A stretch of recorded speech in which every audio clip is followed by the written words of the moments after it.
On a date, we're looking at each other's faces. And one of the things that's interesting is as we scan, we also look at the lips. When we're very comfortable around each other, the lips are full. These little folds called the pillows fill with blood when we're comfortable around each other. So much so that when we kiss, we actually feel the warmth. My name's Joe Navarro, and I am a nonverbal communications expert. When it comes to dating, most of our decisions are really based on nonverbals. How they look. Does this person have a nice manner? Are they well behaved? We cannot escape this. This is part of our being human. You know, every time we walk by somebody we're interested in and we groom ourselves and preen ourselves, in a way, this is part of that heritage of presenting ourselves at our best so that we will be considered.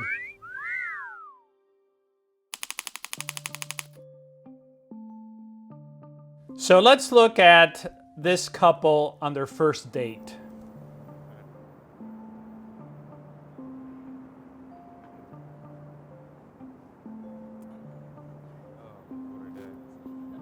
It's interesting times. So as we watch these two individuals, the first thing we'll notice is they're both a little nervous, and that's to be expected. And the reason for that is when we come into visual range, we are both assessing each other. The limbic area of the brain is doing the major processing. It is looking at this other person for those features that say, is this person a threat to me or are they not a threat to me?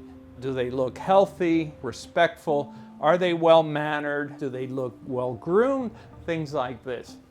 This is the magical process that we all engage in of grabbing as much information about this person before we even begin to talk to them. As we get closer, then we begin to assess each other's faces. We're looking at each other to see if the person is attractive, to see if we can have a harmonious moment. And in part it has to do with the fact that we have this visual cortex. If you make a fist that's about the size of your visual cortex, that visual cortex wants to be fed. And it's not just us. Many animals, for instance, lionesses, prefer the lion that has the large mane. And so it tends to be very universal that we have a preference for that which is beautiful and which stands out. In fact, when I see someone that's absolutely beautiful, my pupils dilate.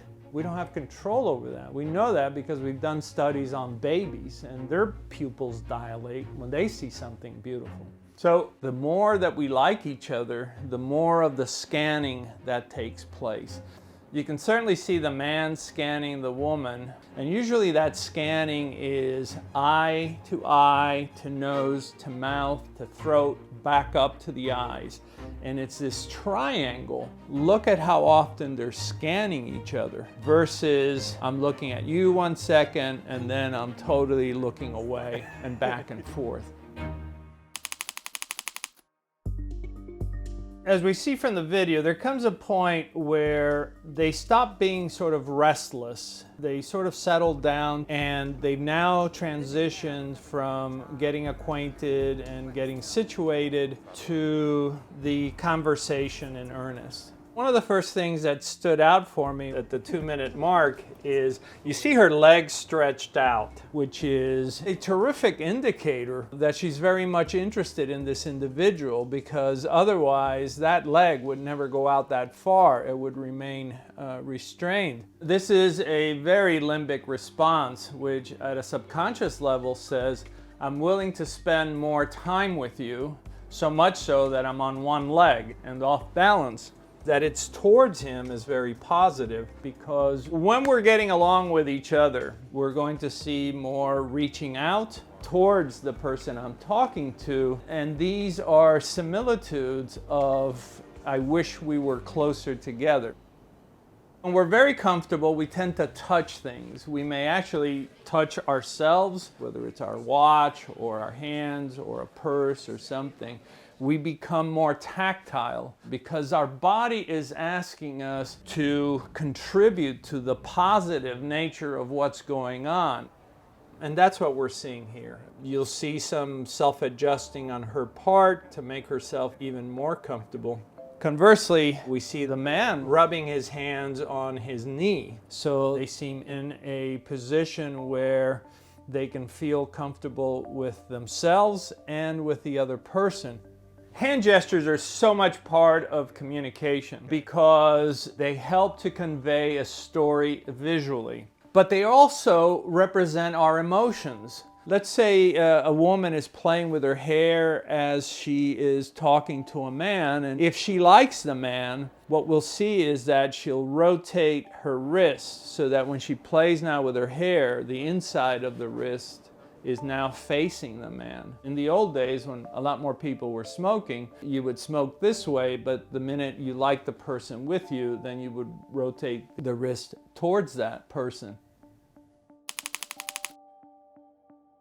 As the date continues, we begin to see a lot of ventral fronting and so forth. When we like people, we turn and rotate our ventral side towards them. The limbic system is not going to permit you to front your ventral, your weakest side, to something that you dislike. At a very young age, you'll see a young child, maybe 2, 3 years old, immediately cross their arms, turn around, and go, "I don't want to go." And you say, "Well, where did you learn that behavior?" It's innate. As we move along, what you notice is that every time she moves, he moves. She moves, he moves. This is clearly isopraxis going on. This is true body echoing. Their bodies are mirroring each other. We know that there is synchrony, and when there's synchrony, there's harmony. Just before the 11-minute mark, we see them laughing simultaneously. And that is probably one of the most apparent displays that we have as humans of we are in synchrony. It's kind of a beautiful dance to watch, especially when you look at it at rapid speed. When one touches the face, such as at the 13-minute mark, the other one touches the face, and so forth.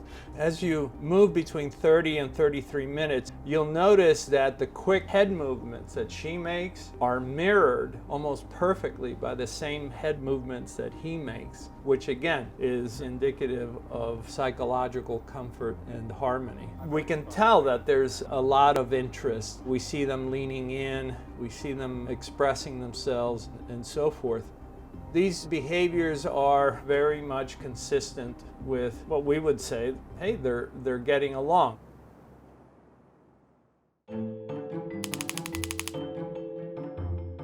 Even to the casual observer, several things stand out. They both remained in place for a considerable period of time. They mirrored each other. They took comfort in each other. Their body language is communicating. We're getting along. We're interested in each other. And that's the beauty of nonverbal communications, is that I didn't have to listen to what they said. I was looking at what they were shouting through their body language, and their body language was saying, we are in harmony.